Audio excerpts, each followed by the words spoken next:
Hello, all, and welcome to episode number 11. We've hit Julian Edelman's number 11. Wow, I can't believe it. We have a lot to talk about. The All-Star game happened last night, the Home Run Derby. We got to talk about Jarren Duran getting called up for the Red Sox. We got a lot to talk about, and it's going to be amazing. So, first, let's talk about the All-Star game that happened last night, and then we'll talk about the Home Run Derby. Great All-Star game. Shohei Ohtani started. Max Scherzer for the NL, and man, do I love watching the All-Star game. Got a glimpse of a couple of good clips, here and there with, Xander Bogaerts, hitting the RBI single, Zeno hitting a home run. It was just amazing to see, some Red Sox players in there, and there were 5 Red Sox players in the All-Star game, and it was amazing to see it. Matt Barnes pitched amazing. Eovaldi pitched in the 5th or 6th inning, and he did amazing. No runs given up, only a couple of hits. Xander Bogaerts had a hit. Rafi Devers had a nice double down the first baseline. JD Martinez didn't do really well, and I expected him not to do as well as I expected. But it was a great All-Star game to watch. It was phenomenal. The AL All-Star won. Final score was 5-2, and now the AL has home field advantage for the rest of the playoffs, which is amazing. But let's start off with the Home Run Derby too. I mean, that was amazing. Pete Alonso won it second time in a row. And Trey Mancini, man, did he put on a show for the Baltimore Orioles and his team out in Colorado. His story is kind of, interesting to know because, he just cancer last season and he missed the whole season. And I was really rooting for Trey Mancini. I thought he could be a true underdog in this Home Run Derby. And I thought he could actually, pull this off. But once, he had 22 home runs, and I saw that, Pete Alonso was coming up. I knew that the game was over because Pete Alonso is a very great power hitter, and he can hit ball way out of the ballpark. So great for Pete Alonso. It was great to see it. Trevor Story, Matt Olson, Shohei Ohtani. I mean, man, everyone thought he was going to win the Home Run Derby, with his, 33 home runs leading the league. But he was out in the first round. He got beaten out. It was a good battle. It really was between Shohei Ohtani and all the other players. Trevor Story, that's another story to see. Hot funny. But, I think that, having Trevor Story in it, he had a couple home runs here and there, but I don't know why he was considered to be in the Home Run Derby. Aaron Judge wasn't in the Home Run Derby. He said he doesn't want to be involved in the Home Run Derby unless it's in New York, which I don't understand. I think, for a player like him to be on the Yankees, he should be hitting home runs anywhere in a Home Run Derby. I would really love to see him, crank that home run here and there. But it's really interesting to see, how far, the balls can go. And, man, Pete Alonso, he hit an absolute moonshots out of here. But, Trey Mancini for the Baltimore Orioles, going back to him, his story is kind of sad, having him battle out cancer through all last season and then come to this season and having everyone cheer for him, which is great. I mean, even though his team is not a really great team, and I wish that Trey Mancini was on another team, say the Boston Red Sox, maybe Colorado Rockies, or maybe like a World Series winning team like the Dodgers, because here's the thing. Trey Mancini, he has a lot of great talent here and there. He plays first base. He plays first base. He can play anywhere, outfield. But, I wish that he was on a better team, and I feel really bad that, Trey Mancini is on a really sucky team as the Baltimore Orioles. I really wish that he could play, elsewhere. I think he deserves to be on a team with talent. And, yes, I really don't think that the Baltimore Orioles really have all that talent. Yeah, they have Michael Franco, Freddie Galvis, great third baseman, great shortstop, Trey Mancini at first, but, yeah, they still have Chris Davis. I think he's still injured or signing a contract, whatnot. But I just really don't think that, he's going to strive here in Baltimore. He's been one of the best players on the Orioles, and I think that he really does deserve to be on a better team than the Orioles. But, all in all, the Home Run Derby, it was great to see. The Celebrity All-Star Game, I love to watch. And, man, can DK Metcalf not play baseball. I mean, striking out in the first inning. I mean, I know it's all fun and games, but stick to football, buddy. Really, just stick to football and catching, balls from Russell Wilson. But, it's just, it's going to be great to have baseball being back in the second half. I think the Red Sox can strive well, and they just recently signed on Sunday Matt Barnes to a 2-year extension, and I think the MLB trade deadline is going to be really interesting too. I really think that the Chicago Cubs, they could be sellers by the deadline. I don't think Anthony Rizzo will be on the team. I don't think Chris Bryant will be on the team. Definitely Craig Kimbrell, he'll be off the team. Now, teams that need to pursue Anthony Rizzo is really interesting right now. Do the Boston Red Sox need a first baseman? I don't think so, but would it be awesome to see Anthony Rizzo in a Boston Red Sox uniform come the trade deadline? Yes, definitely. But here's the thing, it's his contract that eats up so much.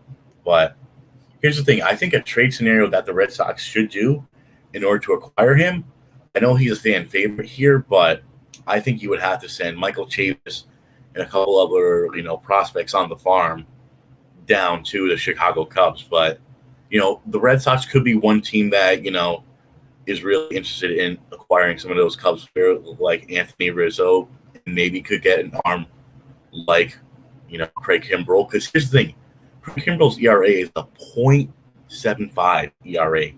And that's amazing. I mean, here's the thing. Yeah, I know we have Matt Barnes, and yes, he's a really good closer, and he's basically shocked the world for the Red Sox this year because I didn't know that we'd have a really good closer in Matt Barnes. But hey, look at now. We have our certified closer.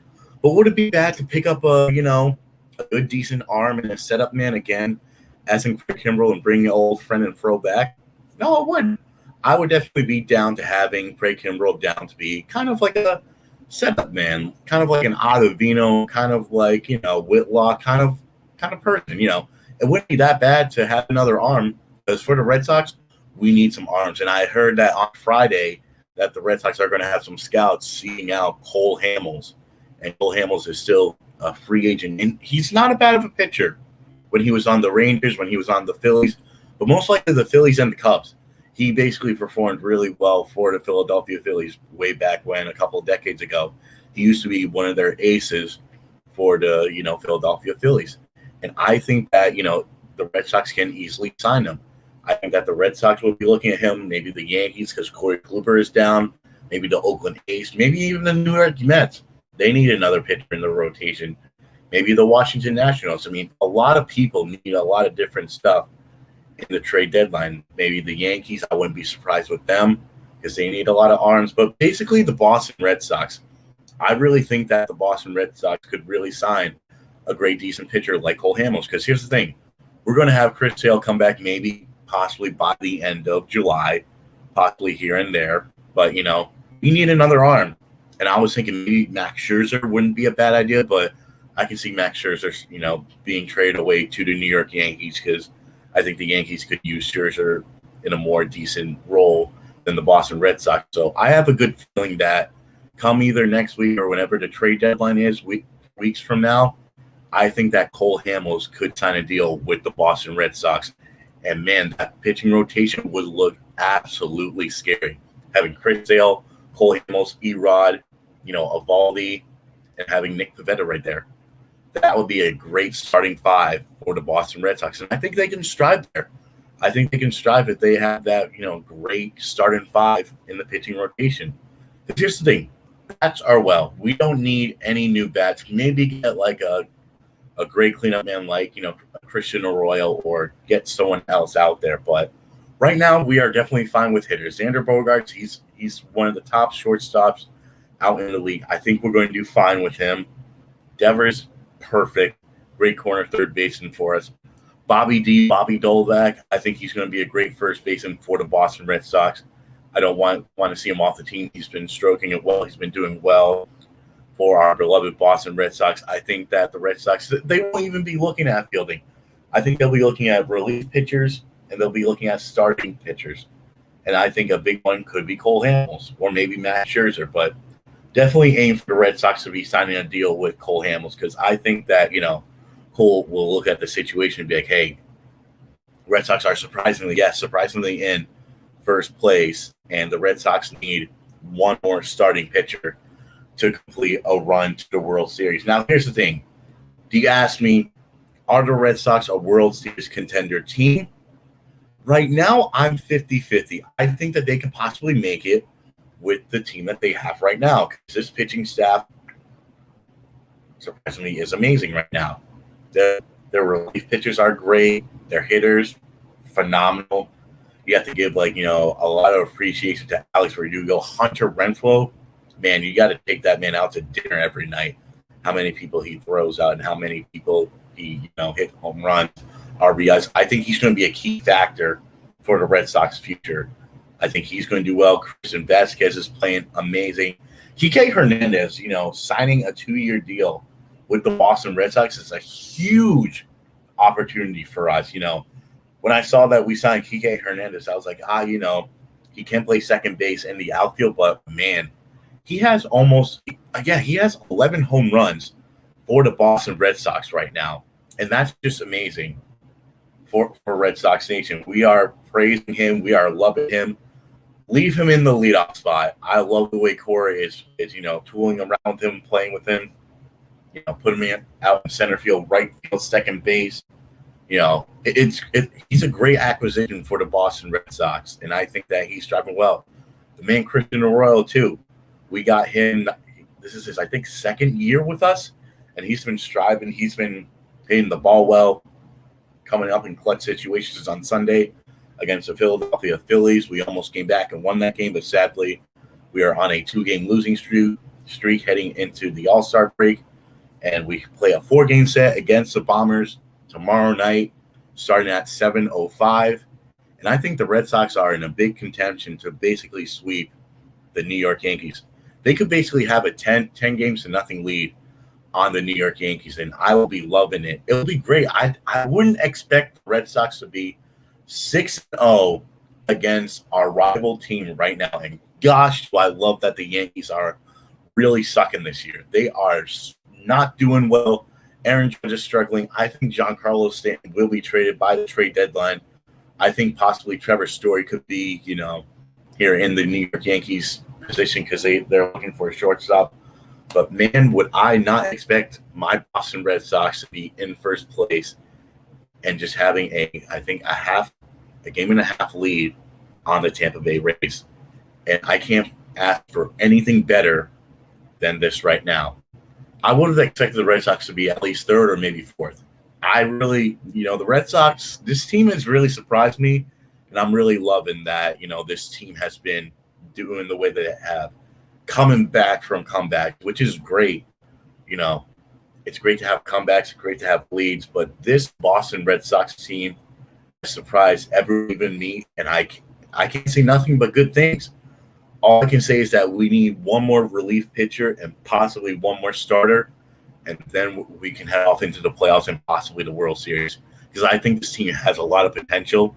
They're hungry and they're ready for another World Series in 2021.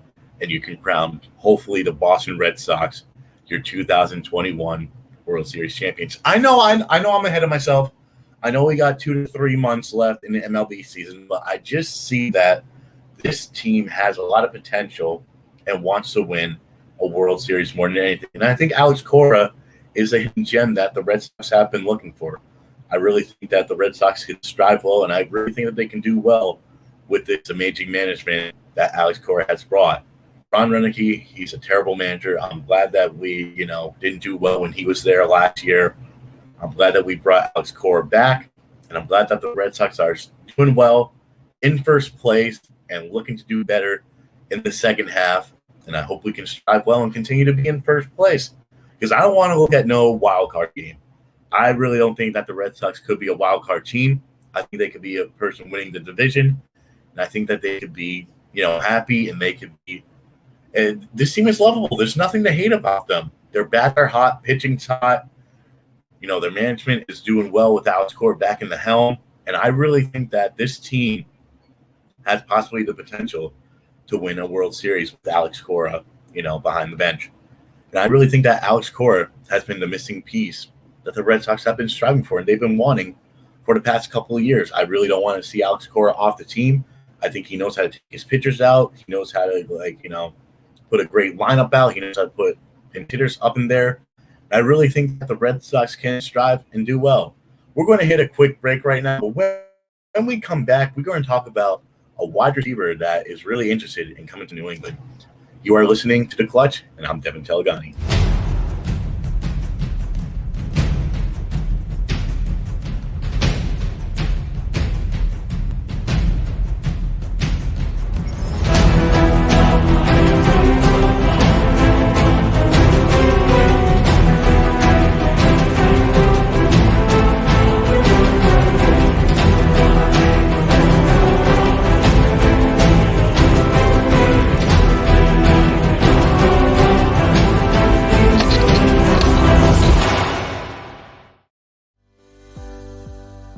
Pharmaceutical company Prevacus says their new concussion medication Prevacol helps repair nerves and promote cell growth. We can get the drug in the brain in less than 5 minutes.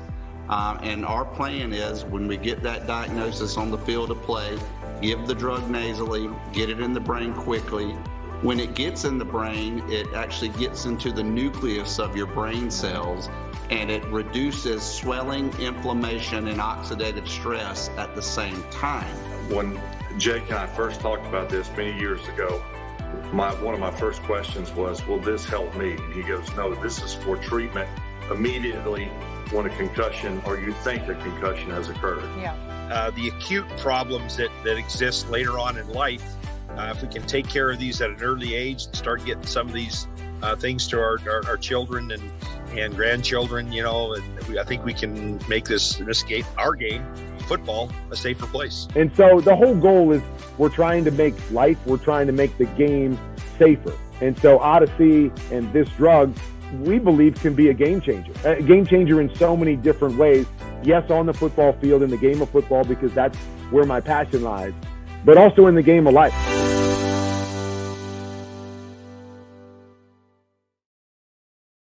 And welcome back to The Clutch. My name is Devin Telegani. Now, here's the thing. I know I've been stressing out about how well the Patriots have been doing this offseason, and the Patriots have been, the players that they've gotten, wow. I give them an A- for their free agency sign-ins, the trades that they've gotten, and the pickups too. Now, I think the Patriots can be back in the playoffs, and don't worry, they will be. I really think that the Patriots need just one more wide receiver. I know I've been stressing out that they could possibly get 2 wide receivers.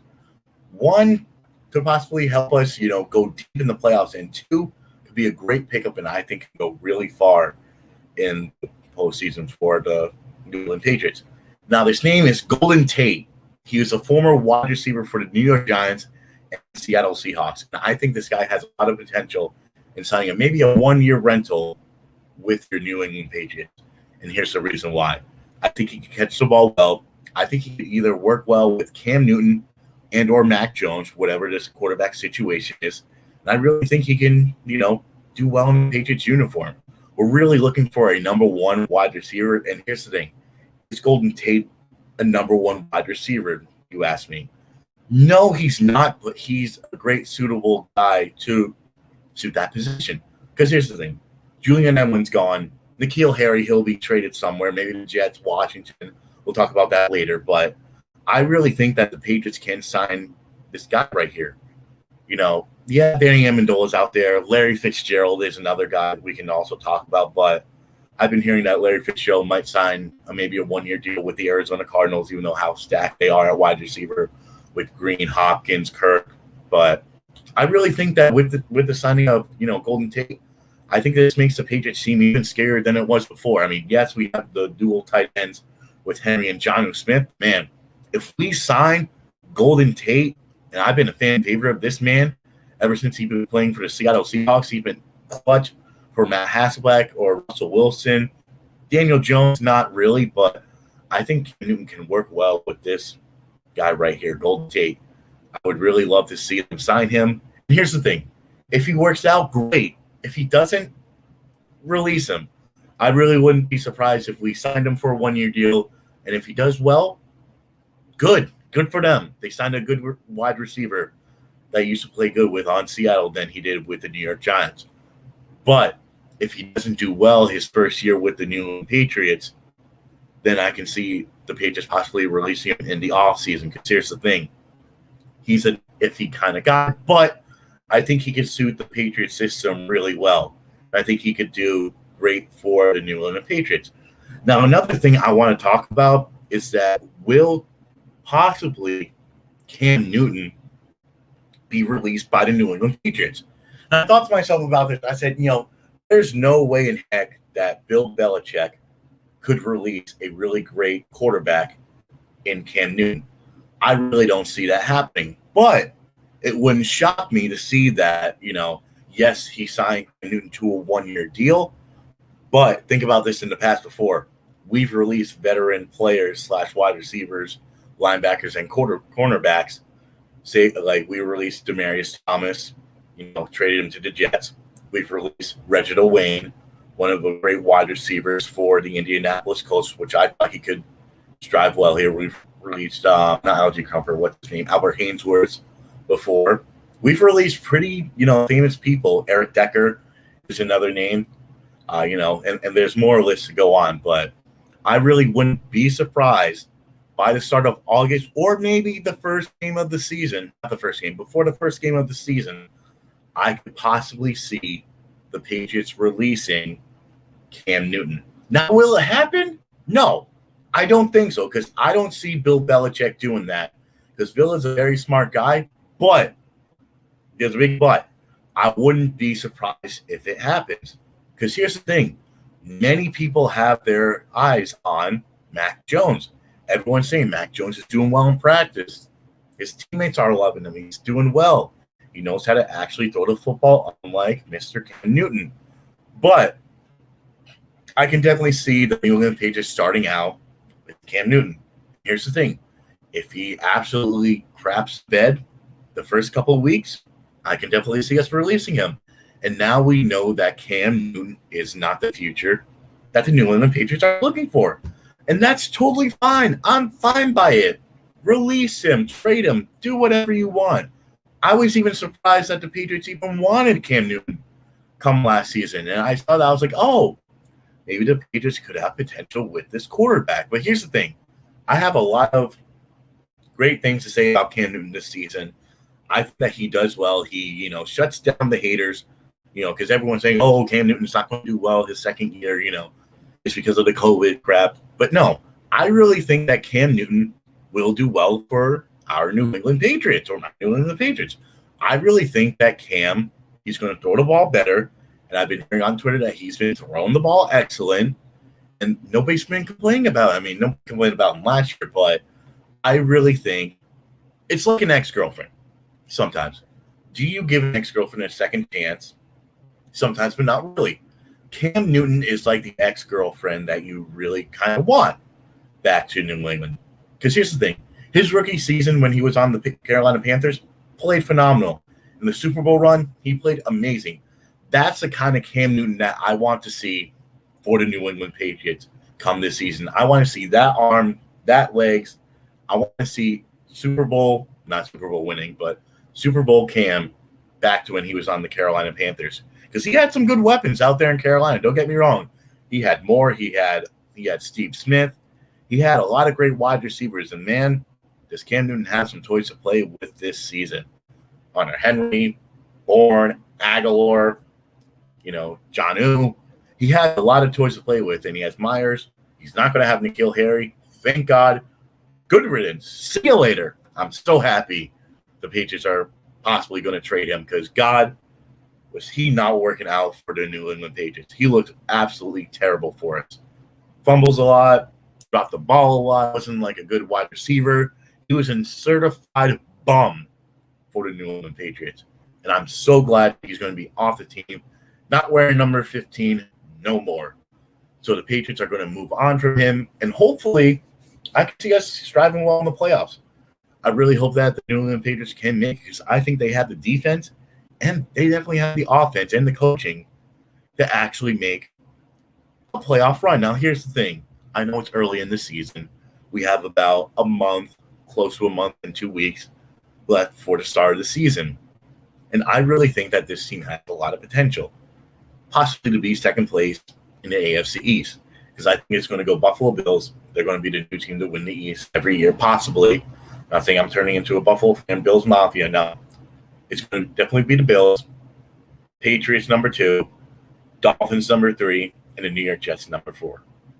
Because, God, the Jets are awful and they freaking suck.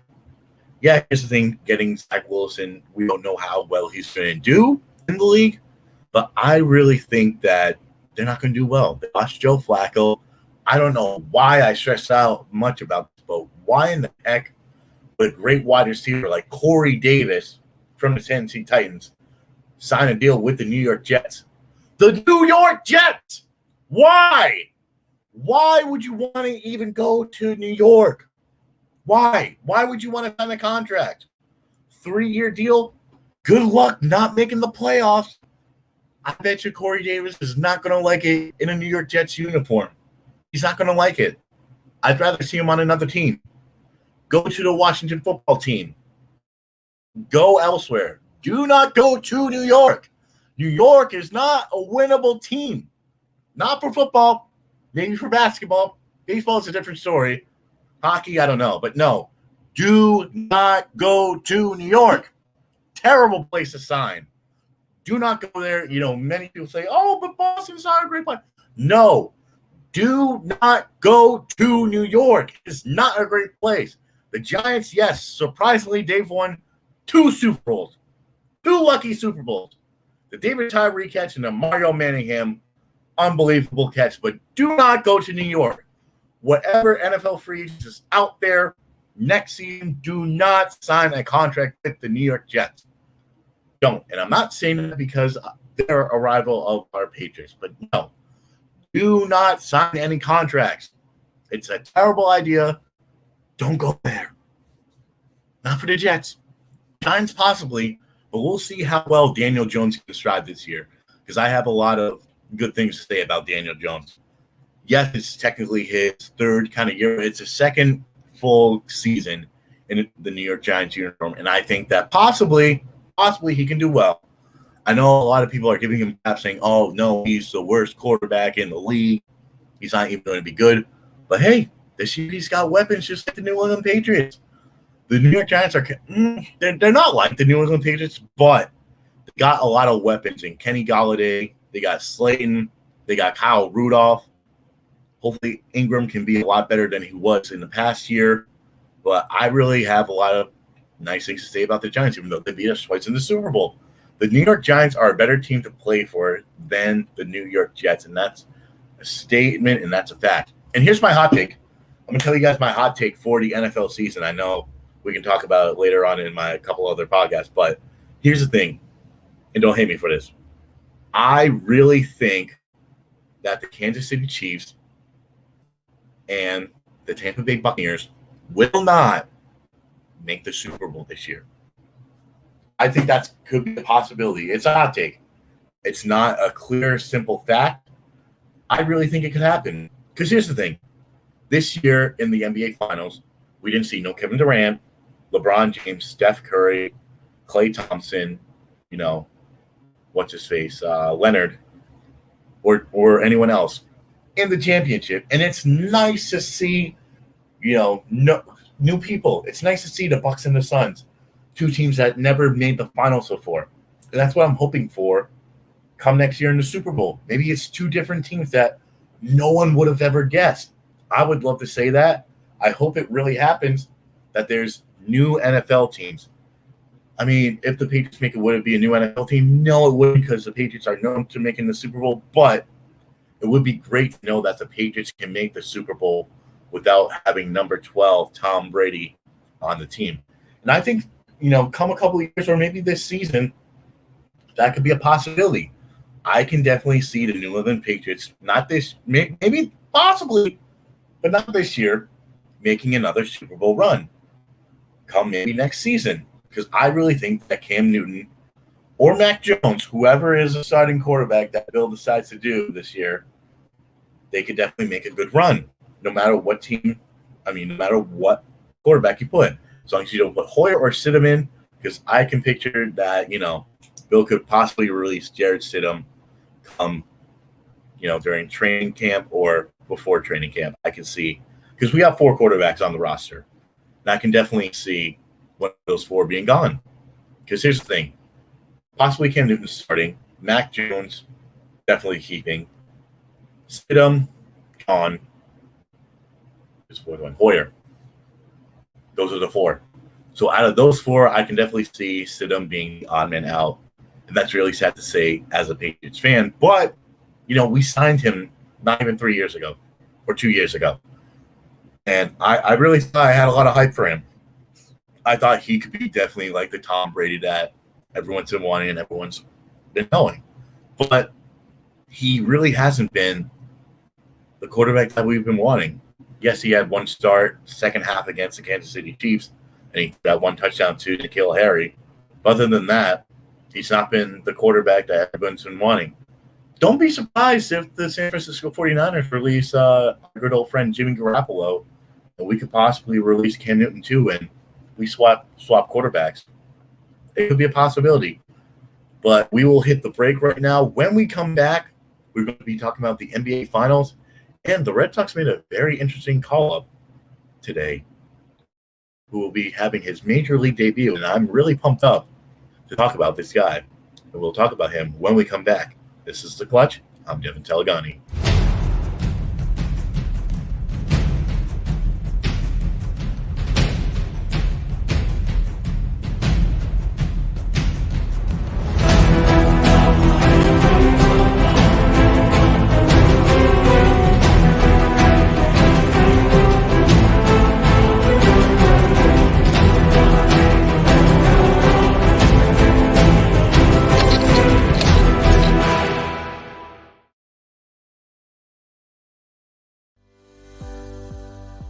Pharmaceutical company Prevacus says their new concussion medication Prevacol helps repair nerves and promote cell growth. We can get the drug in the brain in less than 5 minutes. And our plan is when we get that diagnosis on the field of play, give the drug nasally, get it in the brain quickly. When it gets in the brain, it actually gets into the nucleus of your brain cells, and it reduces swelling, inflammation, and oxidative stress at the same time. When Jake and I first talked about this many years ago, one of my first questions was, will this help me? And he goes, no, this is for treatment immediately when a concussion or you think a concussion has occurred. Yeah. The acute problems that exist later on in life, if we can take care of these at an early age and start getting some of these things to our children and grandchildren, and I think we can make this game, our game, football, a safer place. And so the whole goal is we're trying to make the game safer. And so Odyssey and this drug, we believe, can be a game changer in so many different ways. Yes, on the football field, in the game of football, because that's where my passion lies, but also in the game of life.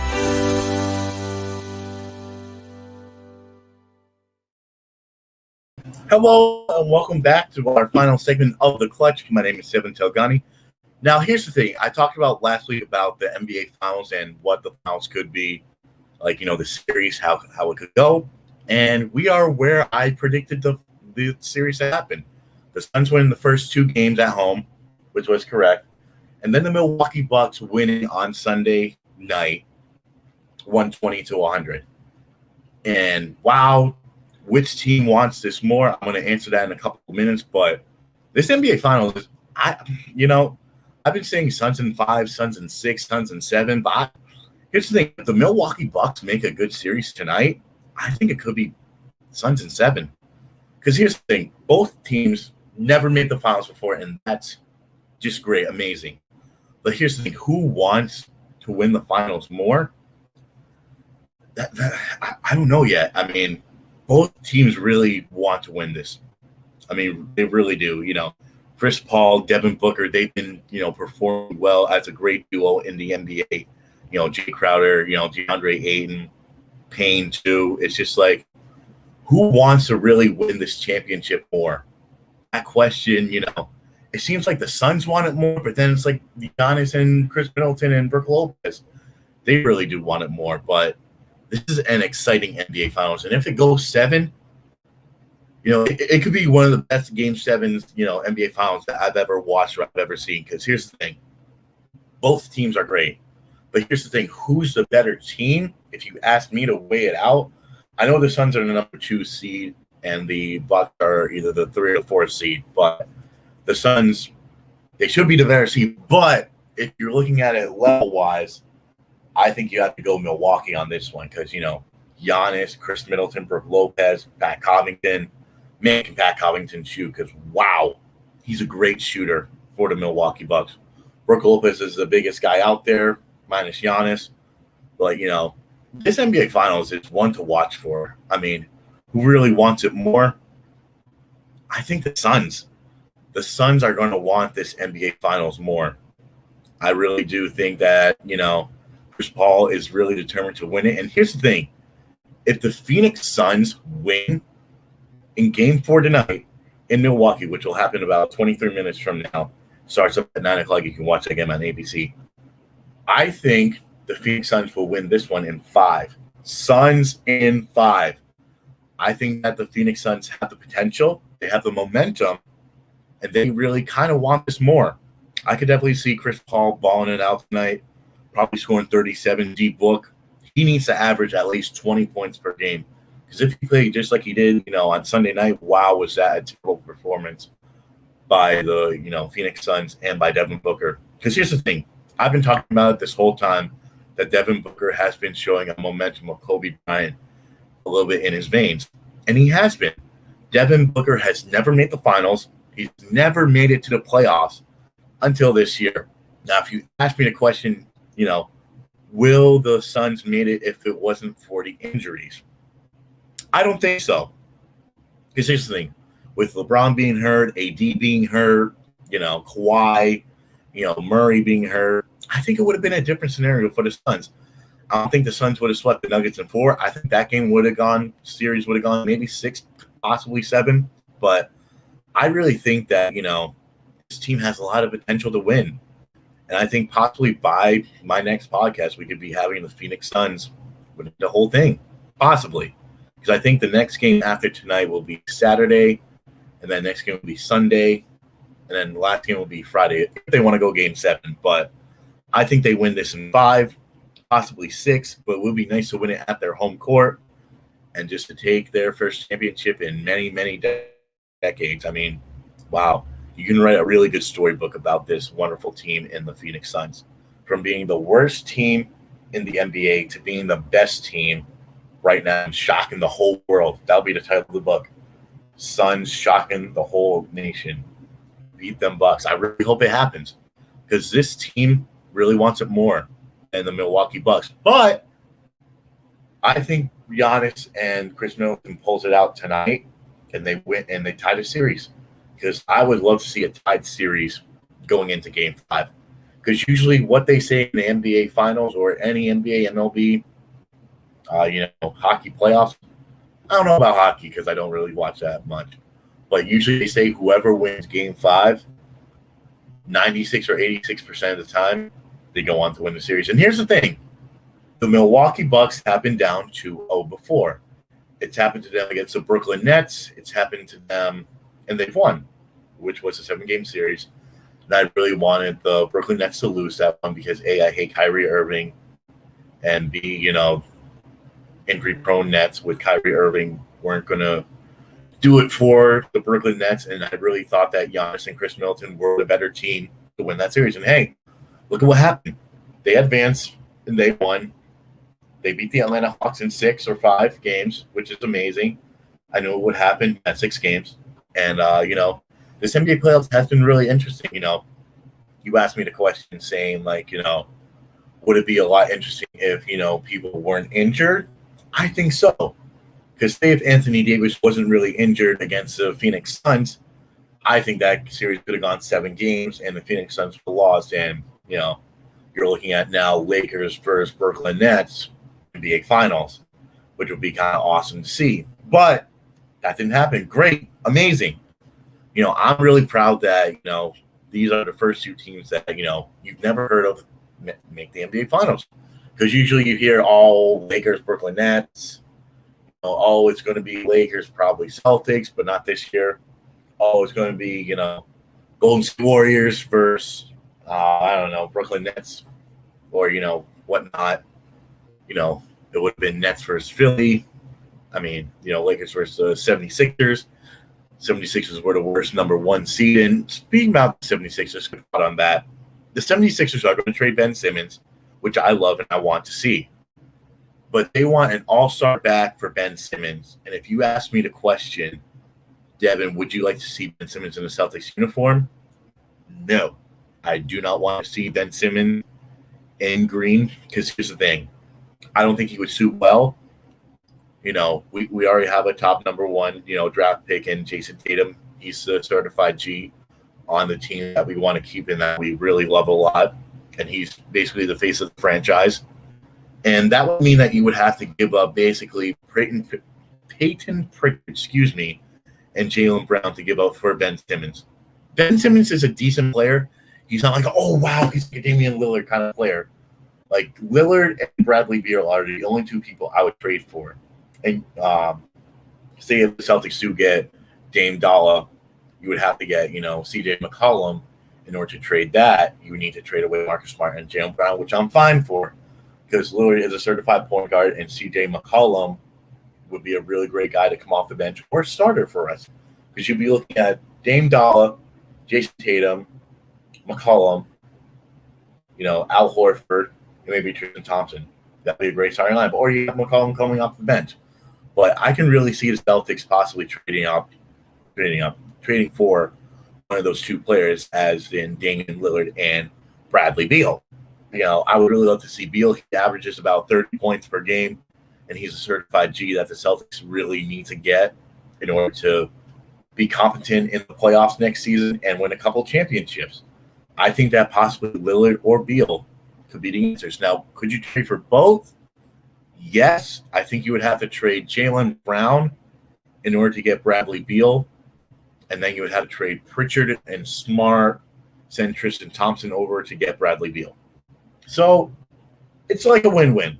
And you can send over C.J. McCollum too, because he's a great guy. He's a great shooter. I think that the Celtics could use. We need him to come off the bench. And I think that, the Celtics, they're going to be digging deep in the playoffs this offseason. They really are. I think they could go far, sign some free agents, sign Kyle Lowry if they don't, trade for Damian Lillard, sign Danny Green, who's a certified 3-point shooter, okay rebounder. He's good on defense, but I could definitely see Jaylen Brown and Marcus Smart not being on the Boston Celtics come next season. Because here's the thing. I love Jaylen Brown. I love Marcus Smart. I love them dearly. I love them both. But I really don't think that they're going to be on the team. Because here's the thing.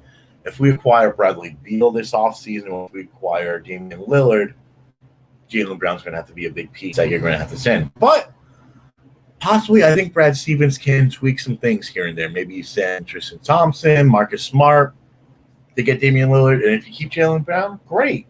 If you don't, Jaylen Brown has been a great asset for the Boston Celtics right now. And I think that, he's going to be really missed a lot. And I think that, he was a great 3-point shooter, great rebounder. Oh, my God. And his dunks, amazing.